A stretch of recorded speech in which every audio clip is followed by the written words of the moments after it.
with no reporters allowed, and it's very important to point that out.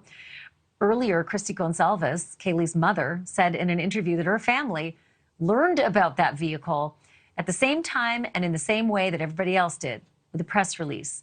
The victims' families have long complained about a lack of information from authorities, and on that front, Mrs. Gonsalves related to NBC a bizarre and disturbing incident involving the coroner, Kathy Mabbutt. She says that she herself has never spoken with this coroner, but that her 17-year-old daughter has. That would be Kaylee's teenage sister. She says the coroner spoke on the phone with the teenager and gave graphic details of how her sister was murdered when asked.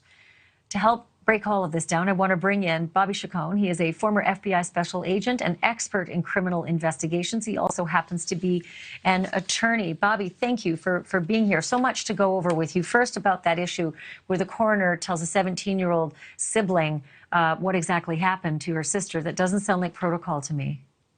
No, it certainly is very bad practice. I've never heard that before.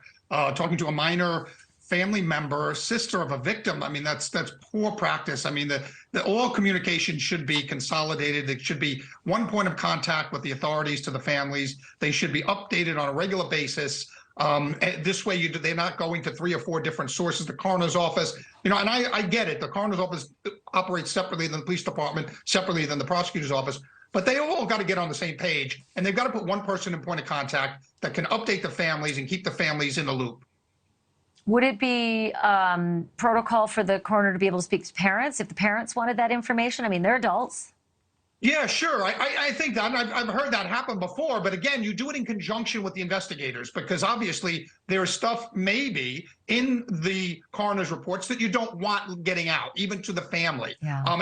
At least at this point in the investigation. So I think it's always good practice to coordinate between the coroner, the investigators, and the prosecutors that are all on board already, and they all know each other. I'm sure they've all talked at some length together. So I think that it's good practice to be coordinating all of this information together so that you don't get this lack of information or different information, conflicting information going out to the families.